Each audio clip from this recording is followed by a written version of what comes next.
25. Oh, galing ko! Galing ng Timares ah. Parang pinili ah. Pagod? Exercise ng kaunti. Ayan, puluto na po ang ating ginataang tulingan.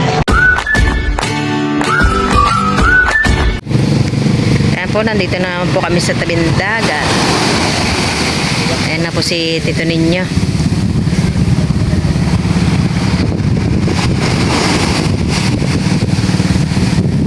Sana po ay ngayon ay nakarami na naman po siya.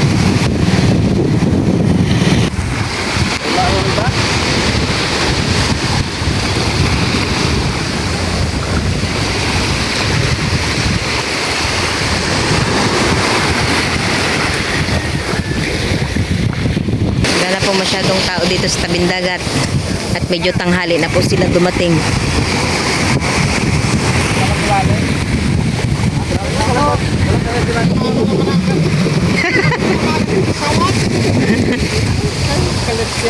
Umulan ma? Umulan doon? Umulan? Doon po pala sa laot ay umulan. Basang-basa yung ano. Basang-basa po yung damit niya.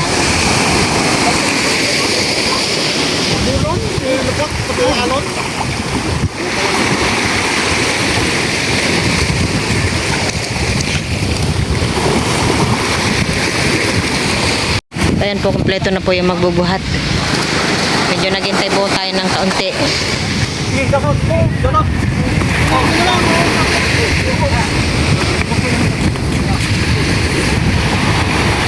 Gawa po ng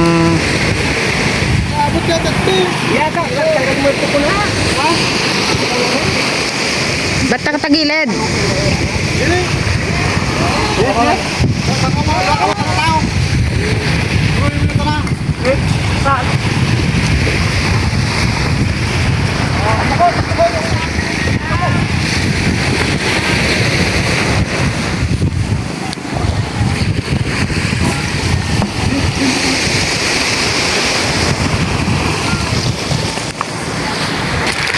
Ayan po yung bubuksan na po yung ating styrofoam. Wow! Meron po siyang mga isda.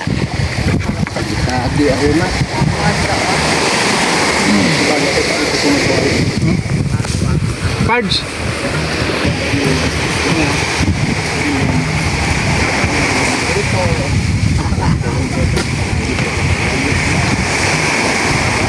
Hoy! Bukas na lang. Ito.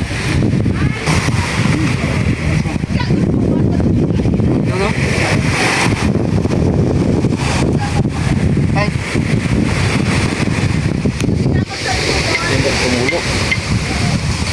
Kamu tumanabong natin yung sa Tagal na nakabukal.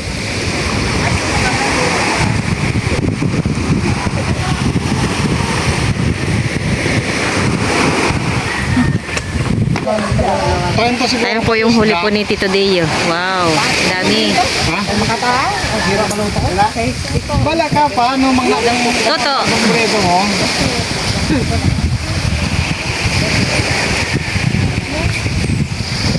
Kailangan natin ang mahal-mahal ng bilihin. Pag na-bilihan yung pausan.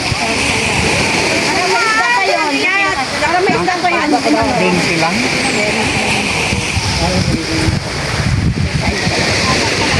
May 30 siguro. 27. 27. 30. May renching ka? Lan? 25. Oh, galing ko! Galing ng Timares ah. May 1 kilo sa Timares. Yung sa akin na lang ganyan na puno-puno, siksik lang tubig. Wow! Laki! Dorado. Para bagong huli nyo lang yan, ano? Kinis O, dyan lang ata. Nung yung, di ba, nauna yung kasama nila.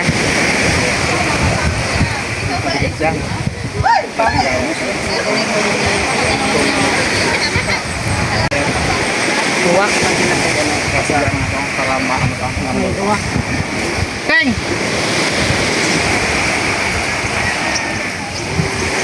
Hey, wala ko Wag mo nang harangarin yan ng uwak. Nagtataboy ng ano yan eh, ng pusit.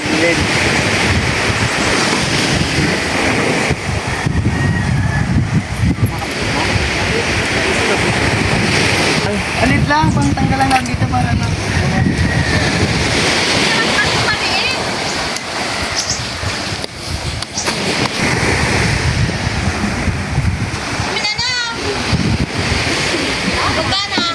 Medyo marami-rami din po pala yung kanyang isda.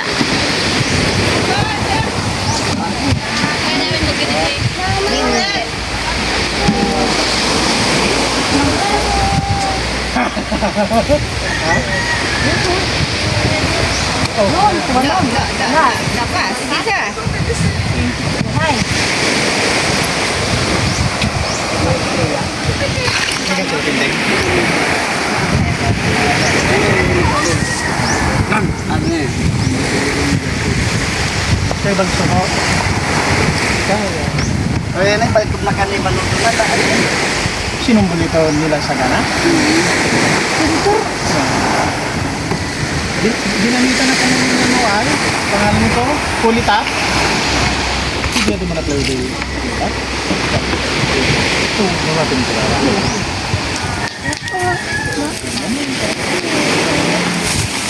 Ang ganun yung kurang ba?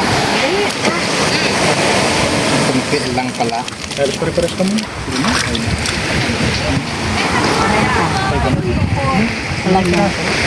Matakok na yan. Sobra.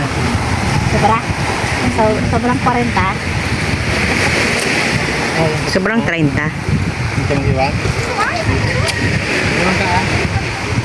Isa lang ang hap mo. Kunin mo na yung ano ay gura. Oh, apat lang.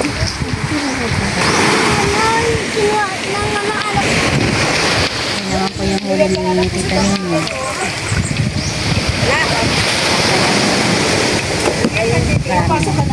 Para parehas lang. Kaya mas marami. Baka mat 27 yan. 27. 28 sakto. Wala, 29. Ha? 27.9. 27. Ah, 27.9. Okay. Meron na sa talitang pangyata. Ayun naman po yung isda niya. 7. 7.4. Ito po yung aming ulam. Pero po siyang dorado. Tsaka isdang talakitok. Tsaka meron din pong pusit. Kunin ko yung kusit. Meron din pong uwak.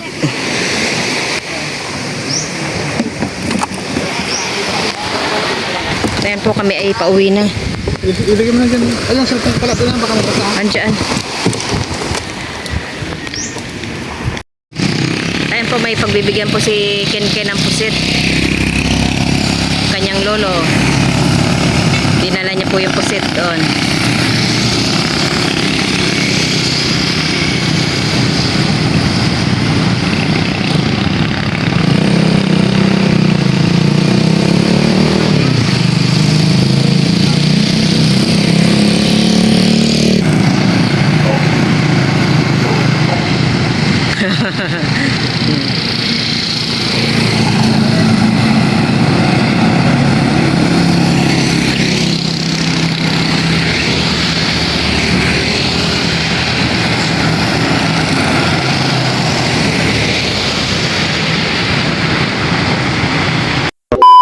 Nandito po pala tayo sa bayar po ni na Tito Ninyo. Ayan po, maraming pusit.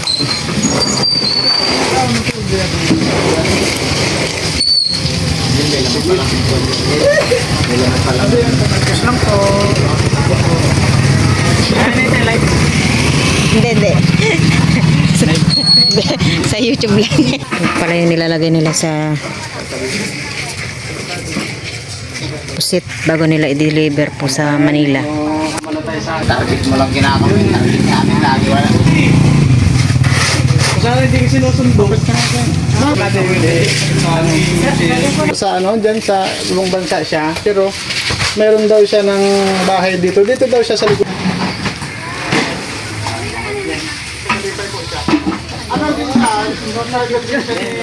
Masal natin yan. Di ba yung mamasal mo? Dito po sila Tito Ninyo nagdadala po ng kanilang pusit. Ganito po ang pagkasit na marami pa kuya? Anong naman yung pinagbubuhanan? 12, 14. Doon doon sa 30, 26, pinupunta namin matabilang pala. Yun, meron pang naka-70 doon sa amin, hindi lumaad yun dahil medyo may naman din. Yung nakakuha dito ng 90 kilos.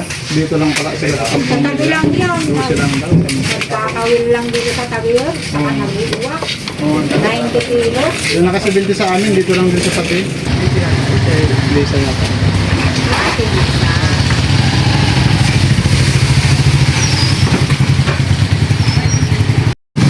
Dahil po kami po ay pauwi po ni Tito Ninyo at kami po ay napadaan dito sa nagtitinda po ng buko juice. Sinuha po kami. Tito Ninyo. Dito sa ano daw yun eh? Dito yun yung takalipay na ano? Subscriber ko. Oo. Sa likod daw ng talipapa. Ito yung talipapa oh. Oo. Hindi ko lang alam kung taga saan siya. Baka sa Sabangan. Baka. Ano kayang gagawin dito sa ano na to? Baka tutuloyan ng gawing ano yan. Palengke. Dito po kami sa Lipay. Talipapa. May talipapa ng Lipay. Sobrang init po. Kaya po kami napadaan po ni Tito Ninyo dito sa Bukuhan. Sabangan tayo.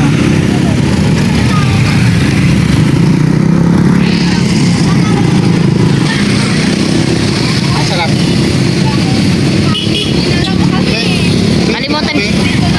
Kalimutan ko kasi yung pangalan ng subscriber ko dito. Dito lang yata daw sila sa tabi ng ano, likod ng talipapa. Bahay nila. The next day. Kaya po nagkasabay-sabay po na dumating yung mga bangka. Sila po ay dyan lang po sa tabi.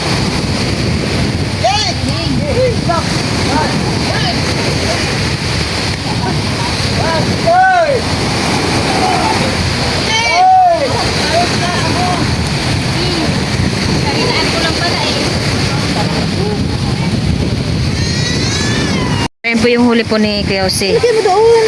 Bakit? Mariam Bitak. Mariam Bitak na mga. Marian na bitak. Ganyan po talaga pagka ano, tumaot. Tulong-tulong po magbuhat po ng mga bangka. Kahit po sila ay walang mga huli. Dito ninyo. Natsimpuhan niya na ano, maraming bangkang dumating. Kaya lahat po ng bangka na yun ay tutulungan po niya.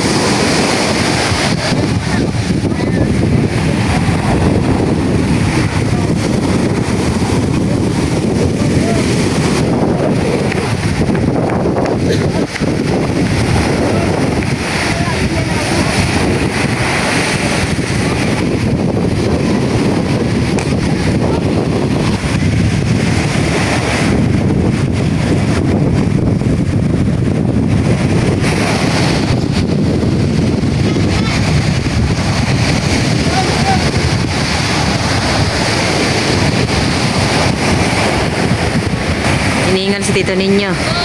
Gawa po ng lahat po ng bangka na dumating ay tinulungan niya pong mag-akyat.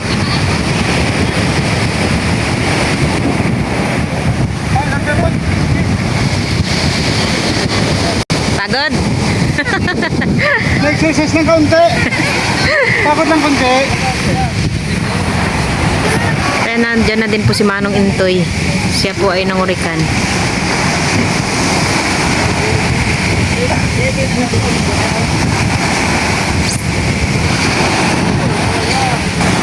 May huli sana si Manong Intoy na tanigi.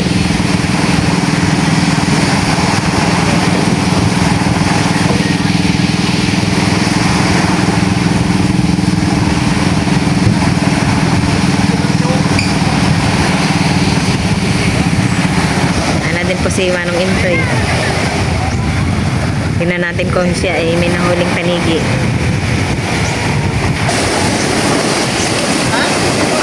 Sabi ako sa video mo. Alanganin na talaga. Oh, pamasabihin siya eh. Sabi na tayo labas ito.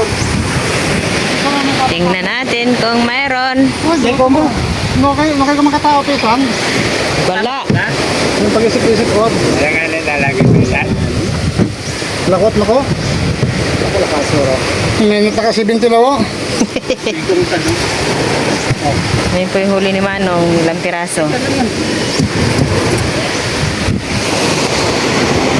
Then po tayo uuwi na at wala naman pong huli po si Manong Intoy na tanigi.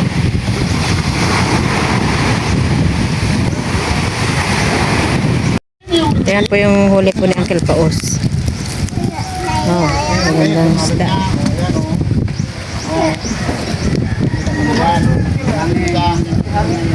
Oh, parang pinili ah. Hindi pare-pare siya. Pag meron nakalagay dyan ng... Ay, Ayan, isang pinya. Tres. sakto, tres. 2 kilo. Tama talaga. Ayan po ako po ngayong gabi ay gagata po ako ng isdang tulingan. Ayan po ay nilagay ko na po itong bawang, sibuyas, luya. At susunod na lang po natin yung gata.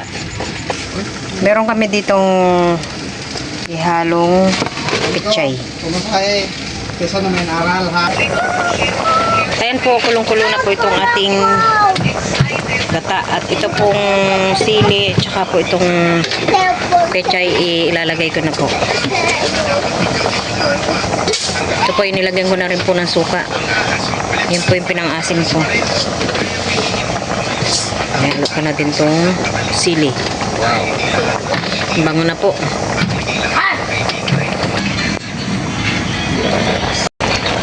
Ayan po, luto na po ang ating ginataang tulingan. Wow, ang bango.